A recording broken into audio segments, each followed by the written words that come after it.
जैन बच्चों, इस समय आप लोग महामना इंस्टीट्यूट के यूट्यूब चैनल से जुड़े हुए हैं और इस चैनल में मैं आप सबका स्वागत करता हूं। आज हम लोग class 12 physics Hindi medium NCERT book के सेकंड पेपर का 4th चैप्टर हम लोग पढ़ रहे हैं और 4th चैप्टर में परमाणु यानी एटम्स के बारे में हम लोग पढ़ रहे थे। पिछले वीडियो में हम लोग थॉमसन का परमाणु मॉडल, फिर रदरफोर्ड का परमाणु मॉडल और बोर का परमाणु मॉडल हम लोग पढ़े थे। बोर के परमाणु मॉडल के बारे में हमने आपको बताया था कि बोर का परमाणु मॉडल उन्हीं तत्वों के लिए लागू होता है जिसके बाहरी कक्ष में एक इलेक्ट्रॉन होता है, या दूसरे शब्दों में कह लीजिए कि बोर का परमाणु मॉडल हाइड्रोजन अथवा हाइड्रोजन सदृश तत्वों के लिए लागू होता है। और इस प्रकार हम कह सकते हैं कि बोर का जो परमाणु मॉडल था वो हाइड्रोजन के लिए लागू होता था।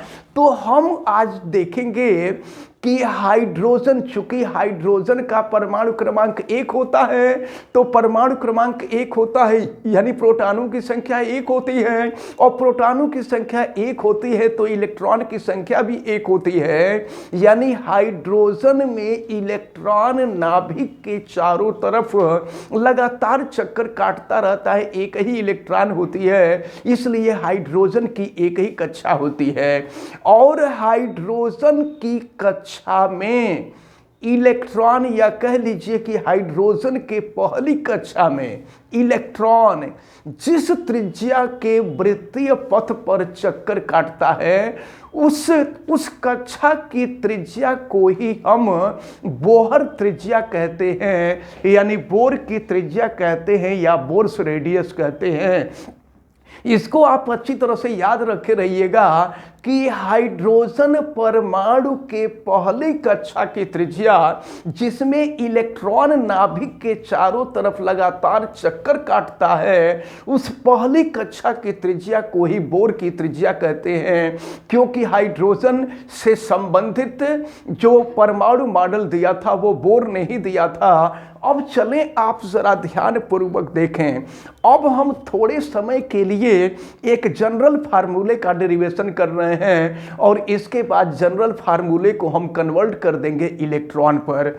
हम ये मान लेते हैं कि कोई तत्व जिसका ये नाभिक है, नाभिक पर आवेश धन आवेश होता है, लेकिन आवेश प्रोटॉन के आवेश के बराबर होता है, तो इलेक्ट्रॉन का आवेश प्रोटॉन के आवेश के बराबर होता है। इलेक्ट्रॉन का आवेश ऋणात्मक होता है, प्रोटॉन का आवेश धनात्मक होता है, ये सबको आपको पता है। अगर यहाँ पर कोई ऐसा तत्व, बाद में इसको हम हाइड्रोजन मानेंगे, अभी हम मान करके चल रहे हैं कि ये किसी भी तत्व का नाभिक है, तो नाभिक में प्रोटॉन होता है और प्रोटॉन का परमाणु क्रमांक को Z से प्रदर्शित करते हैं। नाभिक पर कितना आवेश है यह ज्ञात करने के लिए हम करते क्या हैं कि परमाणु क्रमांक में इलेक्ट्रॉन से गुणा कर देते हैं। यानी यहाँ पर आवेश हो जाएगा Z इंटू E, जहाँ E इलेक्ट्रॉन का आवेश है और Z जो है जिस तत्व का यह नाभिक है उस तत्व का ये परमाणु क्रमांक है। अब लेकिन याद रख लीजिएगा, भले यहाँ इलेक्ट्रॉन है लेकिन ये नाभिक और नाभिक पर धन आवेश होता है।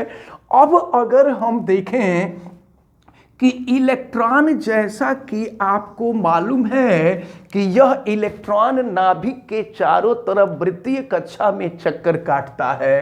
अब इस कक्षा की त्रिज्या को देखें, नाभिक को यहाँ हम बीच में दिखा देते हैं।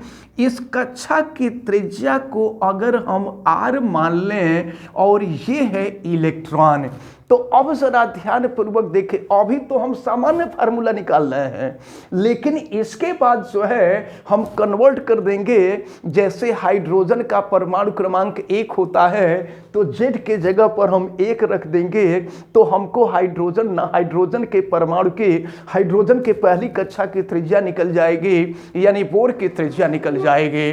चलिए देखते हैं, हम शुरू करते हैं। अगर इलेक्ट्रॉन का द्रव्यमान m हो, इलेक्ट्रॉन का आवेश E है और यह इलेक्ट्रॉन नाभिक के चारों तरफ अगर भी वेग से गति कर रहा हो, तो जैसा कि आप जानते हैं कि जब इलेक्ट्रॉन या कोई भी कण किसी बिंदु के परितः चारों तरफ चक्कर काटता है तो केंद्र के तरफ अभिकेंद्र बल काम करता है, और अभिकेंद्र बल आपको मालूम है ये होता है mv² बटा में r। लेकिन यह अभिकेंद्र बल मिलता है किसके वजह से? तो नाभिक पर जो आवेश है और इलेक्ट्रॉन पर जो आवेश है, दोनों आवेशों के बीच में वैद्युत बल लगेगा, और इलेक्ट्रॉन के ऊपर ऋण आवेश होता है, ये नाभिक के ऊपर धन आवेश होता है, तो विपरीत आवेश है तो आकर्षण बल लगेगा। लेकिन हम देखते हैं कि इन दोनों के बीच लगने वाला वैद्युत बल कितना है। तो वैद्युत बल आपको देखिए, वैद्युत बल आपको मालूम है कि वैद्युत बल की गणना हम कूलाम के नियम से करते हैं, और कूलाम के नियम में मालूम है 1/4 पाई एप्सिलॉन 0 Q1 Q2 अपान r² होता है। तो Q1 का मतलब पहला आवेश और Q2 का मतलब दूसरा आवेश इलेक्ट्रॉन है, और r जो है इन दोनों के बीच की दूरी, तो दोनों के बीच की जो दूरी होगी वो पहली कक्षा के त्रिज्या के बराबर होगी। तो ये हो जाएगा r²। लेकिन आपको हम बता दें कि ये जो अभिकेंद्र बल, ये जो वैद्युत बल है, यह वैद्युत बल अभिकेंद्र बल को संतुलित करता है। तो अभिकेंद्र बल को संतुलित करता है, इसका मतलब ये हुआ कि ये अभिकेंद्र बल और ये जो वैद्युत बल है, ये दोनों बल आपस में बराबर हो जाएंगे। अगर हम दोनों बलों को आपस में बराबर करें, देखिए दोनों का लेफ्ट साइड सेम है तो राइट साइड भी सेम हो जाएगा। हम राइट साइड को यहाँ सेम कर देते हैं, तो ये mv² upon r is equal to ये हो जाएगा 1/4 पाई एप्सिलॉन 0, और फिर ये हो जाएगा आपका z, e इंटू ई कर देंगे तो ये हो जाएगा आपका e², ये z e² अपान हो गया r²। अब चलें जरा ध्यान पूर्वक देखें, r से इस r को हम कैंसिल कर सकते हैं। तो अगर कैंसिल हो जाएगा तो फिर ये मिल जाएगा आपको mv² इजक्वल टू ये मिलेगा 1/4 पाई एप्सिलॉन 0 और ze² अपान r, इसको हम इक्वेशन नंबर 1 मान लेते हैं। लेकिन आपने बोर के परमाणु मॉडल में पढ़ा था कि इलेक्ट्रॉन नाभिक के चारों तरफ सभी कक्षाओं में चक्कर नहीं काटता है, उसी कक्षा में चक्कर काटता है जिसका कोणीय संवेग NH/2 पाई के बराबर होता है। यानी ये हो जाएगा mvr इजकल टू NH/2 पाई। इसको हम चाहें तो समीकरण नंबर 2 कर सकते हैं। अब जरा ध्यान पूर्वक देखें, एक काम करते हैं, हम समीकरण 2 का वर्ग कर देते हैं और समीकरण 2 का वर्ग करके उसमें समीकरण 1 से भाग दे देते हैं। हम सबसे पहले बोर की त्रिज्या निकालना चाहते हैं। जब बोर की त्रिज्या निकल जाएगी तो बोर की त्रिज्या का मतलब समझ रहे हैं, हाइड्रोजन परमाणु की त्रिज्या, या दूसरे शब्दों में कह लीजिए कि हाइड्रोजन परमाणु में इलेक्ट्रॉन जिस पहली कक्षा में चक्कर काटता है उस कक्षा की त्रिज्या हम ज्ञात करेंगे। इसके बाद हम देखेंगे कि पहली कक्षा की ऊर्जा कितनी होगी, और फिर हम देखेंगे कि ये इलेक्ट्रॉन पहली कक्षा में चक्कर काटता है तो किस वेग से चक्कर काटता है, हमको ये भी देखना है। अब चलिए देखें हम करते क्या हैं कि समीकरण 2 का वर्ग करते हैं और समीकरण 2 का वर्ग करके समीकरण 1 से भाग दे देते हैं। आप चाहे तो लिख सकते हैं समीकरण 2 का वर्ग करके समीकरण 1 से भाग देने पर। तो चलिए हम भाग दे रहे हैं, ये हो जाएगा आपका m²v²r²। और देखिए राइट से राइट में डिवाइड करेंगे, लेफ्ट से लेफ्ट को डिवाइड करेंगे, तो ये इसका स्क्वायर किए m²v²r², और अपान यहाँ हम कर देंगे mv²। लेफ्ट को लेफ्ट से डिवाइड कर दिए। अब हम आते हैं राइट साइड पे, तो देखिए राइट साइड का स्क्वायर करते हैं, क्या होगा, ये हो गया n² h² अपान हो जाएगा ये आपका 4 पाई स्क्वायर, और फिर अपान, चूंकि समीकरण 1 से भाग दे रहे हैं तो समीकरण 1 से भाग दे रहे हैं तो राइट राइट में चला जाएगा, लेफ्ट लेफ्ट में आ जाएगा, और ये देखिए ये उलट करके ऊपर चला जाएगा, तो ये मिल जाएगा आपको। देखिए हम समीकरण 2 में समीकरण 1 से भाग दे रहे हैं, समीकरण 2 के स्क्वायर में, समीकरण 2 के स्क्वायर में समीकरण 1 से भाग दे रहे हैं, तो अब जब हम भाग करेंगे तो ये 4 पाई एप्सिलॉन 0 r ये ऊपर चला जाएगा, ये हो जाएगा आपका 4 पाई एप्सिलॉन 0 r, और नीचे हो जाएगा आपका ZE का स्क्वायर। अब चलिए इसको हम सॉल्व करते हैं और देखते हैं वैल्यू क्या मिलती है। तो देखें अब यहाँ पर अगर कुछ कटने लायक देखा जाए तो उसको कटाया जाए। फिर यहाँ पर देखें पाई से पहले तो एक काम करें कि यहाँ ये r स्क्वायर है, स्क्वायर से r कैंसिल हो जाएगा, स्क्वायर से हम r कैंसिल कर देते हैं, और इसके बाद फिर देखें v स्क्वायर से v स्क्वायर कैंसिल हो जाएगा, यम से ये स्क्वायर कैंसिल हो जाएगा, इधर अगर देखें तो पाई से ये स्क्वायर कैंसिल हो जाएगा, 4 से 4 कैंसिल हो जाएगा, और फिर और जो है कुछ कटता हुआ हम लोगों को नहीं दिखाई दे रहा है। तो अब हम यहाँ पर देखते हैं क्या बच रहा है। यहाँ पर ये बचा यम और ये बचा आर, और फिर यहाँ पर देखते हैं वैल्यू क्या मिल रही है, ये है यन स्क्वायर, और इनटू फिर मिल जाएगा ये आपका h स्क्वायर एप्सिलॉन 0, और फिर नीचे ये जो देख रहे हैं आप ये है पाई, और फिर ये हो जाएगा देखें पाई ZE स्क्वायर। अब अगर यहाँ से हम यम को चाहें तो राइट साइड में भी कर सकते हैं, यम को अगर हम राइट साइड में कर दें तो ये हो जाएगा यम। इस प्रकार ये जो फार्मूला हमको मिल रहा है, इस फार्मूले की सहायता से हम किसी भी तत्व के कक्षा की त्रिज्या ज्ञात कर लेंगे। हमको अब जरा ध्यानपूर्वक देखिए कि कहाँ पे क्या रहेगा। यन हमको यन यह बतलाता है कि किस कक्षा की त्रिज्या आप ज्ञात करना चाहते हैं, यानी जिस कक्षा की त्रिज्या आप ज्ञात करना चाहते हैं यन के जगह पे वो नंबर हो जाएगा, और फिर एच तो प्लैंक कांस्टेंट है, यम इलेक्ट्रॉन का द्रव्यमान है, ई इलेक्ट्रॉन का आवेश है, और जेड जो है उस तत्व का परमाणु क्रमांक होगा। तो ये याद रखे रहिएगा, यहाँ पर एच का मान एप्सिलॉन 0 पाई यम, और एक तरह से कह सकते हैं जेड और ई स्क्वायर, ये सारी चीज़ें कांस्टेंट होती हैं। तो अगर ये सारी चीज़ें कांस्टेंट हैं तो कांस्टेंट को हटा करके हम अनुक्रमानुपाती चिन्ह भी जोड़ सकते हैं, और ये हो जाएगा R is directly proportional to n square. इसका मतलब ये हुआ कि किसी भी तत्व के कक्षा की त्रिज्या उस कक्षा के संख्या के वर्ग के अनुक्रमानुपाती होती है। या बोर के परमाणु मॉडल में केवल एक क्वांटम संख्या थी जिसको हम मुख्य क्वांटम संख्या कहते थे। हम कह सकते हैं कि कक्षा की त्रिज्या मुख्य क्वांटम संख्या के वर्ग के अनुक्रमानुपाती होती है। अब देखें हम आते हैं, ये तो सामान्य फार्मूला अप्लाई हुआ है।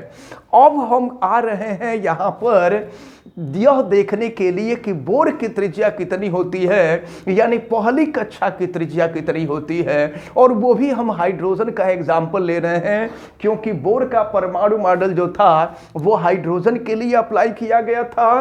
तो अब इधर राइट साइड में हम देखिए इसको इतना हम मिटा देते हैं और फिर इधर हम वैल्यू फाइंड कर रहे हैं।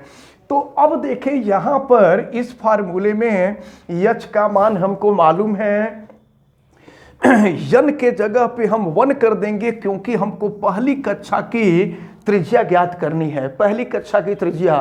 तो यन के जगह पे 1 कर देंगे। जेड जो है हाइड्रोजन का परमाणु क्रमांक होगा, तो हाइड्रोजन का परमाणु क्रमांक आपको मालूम है 1 होता है।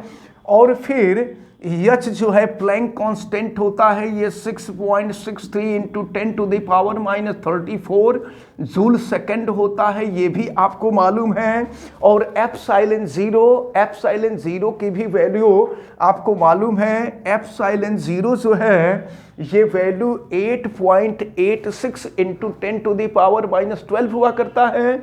तो 8.86 into 10 to the power minus 12 और यूनिट रख दीजिएगा।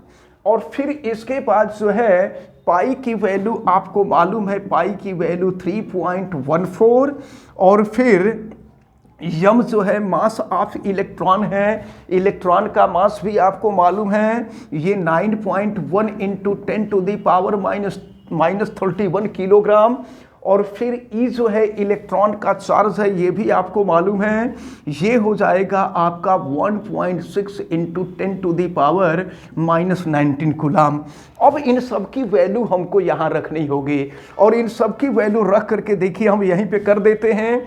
इन सब की वैल्यू हम रखेंगे और रख करके हम देखते हैं कि पहली कक्षा की त्रिज्या क्या होगी। चूंकि पहली कक्षा की त्रिज्या हम निकालने जा रहे हैं तो हम जो है R1 भी यहाँ कर सकते हैं। चलिए n का स्क्वायर, n के जगह पे 1 है तो 1 का स्क्वायर कर देंगे, 1 हो जाएगा। अब h का स्क्वायर कर दिया जाए तो 6.63 into 10 to the power minus 34 का स्क्वायर कर दें, 6.63 इंटू 6.63 और 10 टू द पावर माइनस 34 का स्क्वायर कर देंगे, 10 टू द पावर माइनस 68 हो जाएगा। और फिर एप्सिलॉन जीरो की वैल्यू हम रख देते हैं। चलिए अब जो है यहां पर एप्सिलॉन जीरो, चलिए ये 8.85 कर लीजिए तो ये हो जाएगा 8.85 into 10 to the power minus 12। और फिर यहां पर हम वैल्यू रख देते हैं, ये हो जाएगा पाई की वैल्यू 3.14, यम की वैल्यू रख देते हैं। यम जो है मास ऑफ इलेक्ट्रॉन है 9.1 into 10 to the power minus 31 और जेड परमाणु क्रमांक है, जेड की वैल्यू 1 हो जाएगी। और ई इलेक्ट्रॉन का आवेश, इलेक्ट्रॉन के आवेश का स्क्वायर कर दें, 1.6 इंटू 1.6 और 10 टू द पावर माइनस 19 का स्क्वायर कर देंगे, ये हो जाएगा 10 टू द पावर माइनस 38। अब हम लोगों को इसे सॉल्व करना है। तो देखिए जब इसको हम सॉल्व करेंगे तो सॉल्व करने के बाद ये जो वैल्यू आएगी ये 0.53 into 10 to the power minus 10 metre आएगी। सॉल्व करने का काम हम आप लोगों को सौंप रहे हैं, इसको सॉल्व करिए और सॉल्व करेंगे तो ये वैल्यू आएगी 0.53 into 10 to the power minus 10 metre. या फिर इसको अगर कन्वर्ट करेंगे तो 0.53 और 10 to the power minus 10 metre को अगर एंगस्ट्रॉम यूनिट में कन्वर्ट कर दें तो ये हो जाएगा एंगस्ट्रॉम। तो इसको आप अच्छी तरह से याद रखे रहिएगा कि बोर की जो त्रिज्या होती है वो 0.53 एंगस्ट्रॉम के इक्वल होती है। ये आपसे बोर्ड के एग्जाम में तो पूछा जाता है, कंपटीशन में भी पूछा जाता है। इसको आप बहुत अच्छी तरह से याद रखे रहेंगे कि अगर सुनिए, अगर किसी भी तत्व की त्रिज्या निकालनी हो, किसी भी तत्व के परमाणु की कक्षा की त्रिज्या निकालनी हो, बस n का मान चेंज करते जाइए, परमाणु क्रमांक चेंज करते जाइए, उस कक्षा की त्रिज्या हमें निकल जाएगी। लेकिन यहां पर हाइड्रोजन जो तत्व होता है, हाइड्रोजन तत्व के पहली कक्षा की त्रिज्या, चूंकि हाइड्रोजन में एक ही कक्षा होती है और पहली कक्षा की जो त्रिज्या होती है ये 0.53 एंगस्ट्रॉम के बराबर होती है, जिसको हम बोहर त्रिज्या कहा करते हैं। अब हम लोग ये भी देखेंगे कि हाइड्रोजन परमाणु के पहली कक्षा में इलेक्ट्रॉन जो चक्कर काटता है वह किस वेग से चक्कर काटता है। कक्षा की त्रिज्या तो हमें मालूम हो गई, अब किस वेग से चक्कर काटता है हम लोग ये निकालेंगे और इसके बाद देखेंगे कि उस कक्षा की ऊर्जा क्या होती है और फिर हम आगे बढ़ेंगे स्पेक्ट्रम की तरफ। तो फिलहाल हमें उम्मीद है कि आज जितनी भी चीज़ें बताई गई हैं ये सारी चीज़ें आपको अच्छी तरह से समझ में आई होंगी। आप वीडियो को लाइक ज़रूर कीजिएगा। और अगर आप चैनल पे नए हैं तो चैनल को सब्सक्राइब भी कर लीजिए, बेल आइकन को प्रेस करें। और अगर किसी प्रकार की कोई दिक्कत समझ में आती है तो आप हमें कमेंट करके जरूर बतावें और वीडियो को मैक्सिमम स्टूडेंट तक शेयर करें। आप सभी लोगों का बहुत बहुत धन्यवाद। जय हिंद।